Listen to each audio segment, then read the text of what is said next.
Magandang araw sa inyo! Kumusta? Masaya ako at tayo'y muling magkakasama sa bagong aralin natin sa asignaturang Araling Panlipunan.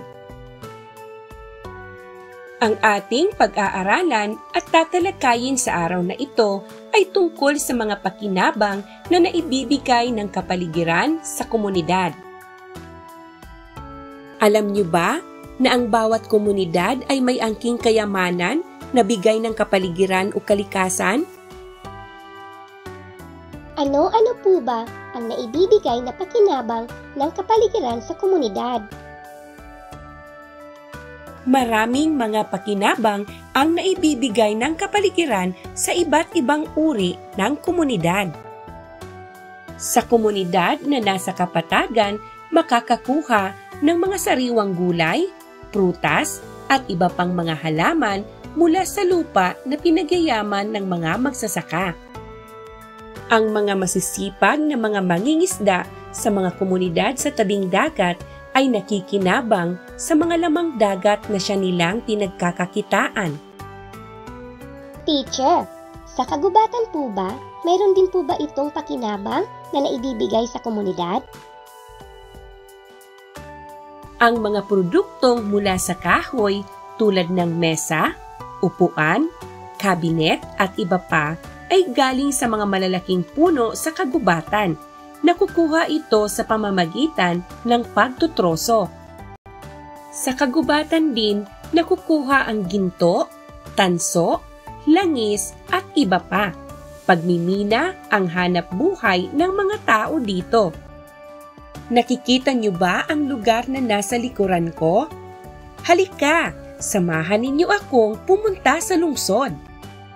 Ano-ano pong halimbawa ng kapakinabangan ang maibibigay ng isang lungsod?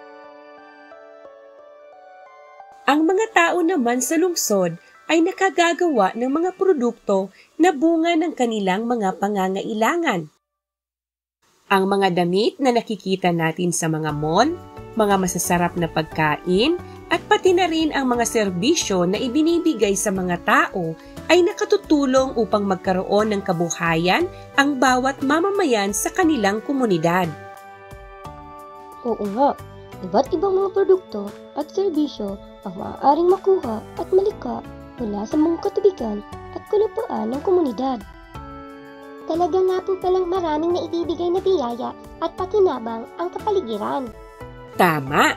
At iyan ang ginagamit ng mga tao, ang mga likas na yamang mula dito sa kanilang pang-araw-araw na pamumuhay. Bukod sa mga pagkain, damit, materyales sa paggawa ng bahay at mga kagamitan, nagbibigay din ng hanap buhay sa komunidad ang kanyang kapaligiran. Nagmumula sa kabuhayang ito ang perang ipinangtutustos ng tao sa iba pa niyang pangangailangan.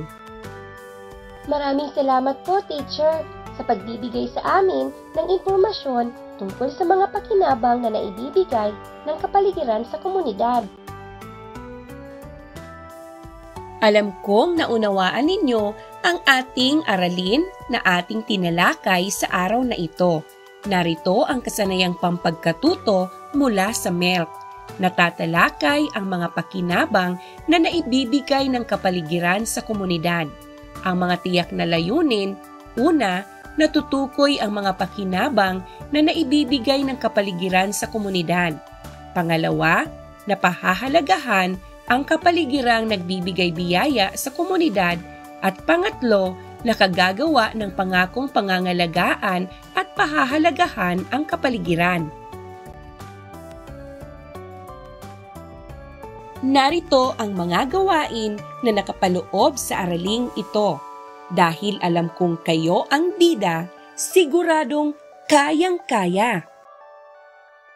Para sa unang gawain, natatalakay ko pakinabang ng kapaligiran sa komunidad ko. Talakayin ang maaaring maging pakinabang na maibibigay ng kapaligiran sa komunidad. Piliin at isulat ang letra ng tamang sagot sa loob ng kahon.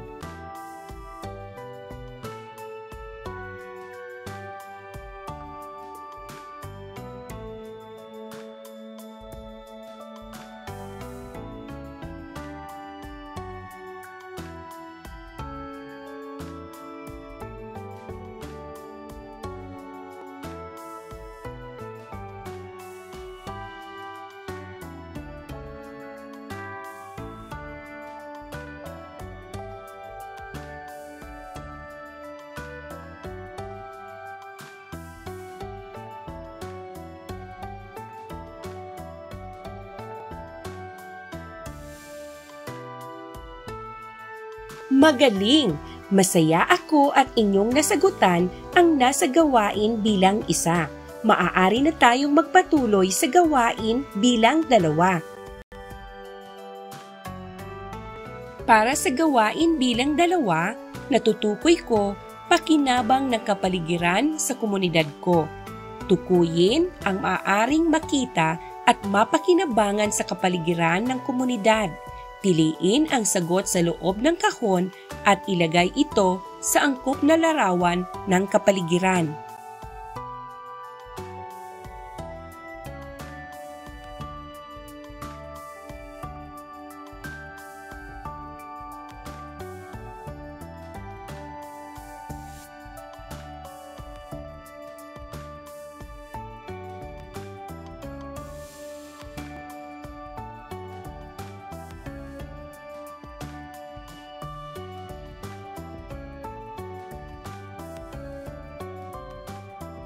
Aba, napakabongga naman at nasagutan niyong muli ang nasa gawain bilang 2.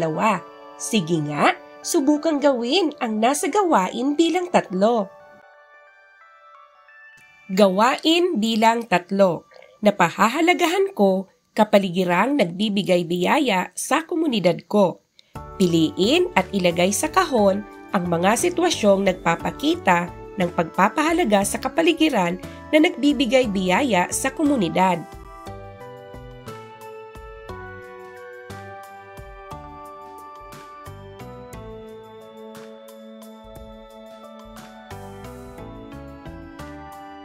Yehey! Binabati ko kayo at natapos niyong sagutan ang mga gawain. Masaya ako at may natutuhan kayo sa aralin na tinalakay natin sa araw na ito. Tandaan, maraming naibibigay na biyaya at pakinabang ang kapaligiran. Iba't ibang mga produkto at serbisyo ang maaaring makuha at malikha mula sa mga katubigan at kalupaan ng komunidad. Ginagamit ng tao ang mga likas na yaman mula dito sa kanyang pang-araw-araw na pamumuhay. Bukod sa mga pagkain, damit, materyales sa paggawa ng bahay at mga kagamitan, nagbibigay din ng hanap buhay sa komunidad ang kanyang kapaligiran. Nagmumula sa kabuhayang ito ang perang ipinangtutustos ng tao sa iba pa niyang pangangailangan. Upang mas lalong mapalalim ang inyong pangunawa sa aralin, narito ang karagdagang gawain. Pangakong pahahalagahan ang kapaligiran ko. Gumawa ng isang pangako na nagsasaad na pangangalagaan at pahahalagahan ang kapaligiran. Puna ng mga salita ang modelo sa susunod na pahina. Narito ang modelo ng pagsulat at paggawa ng pangako na nagsasaad na pangangalagaan at pahahalagahan ang kapaligiran. Kopyahin sa malinis na papel at puna ng patlang upang mabuo ang talata. Narito ang inyong gabay, basihan o rubrik sa pagpupuntos ng gawain na nasa karagdagang gawain.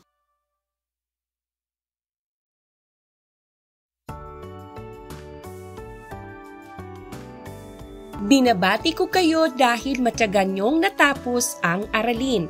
Maraming salamat! Hanggang sa muli!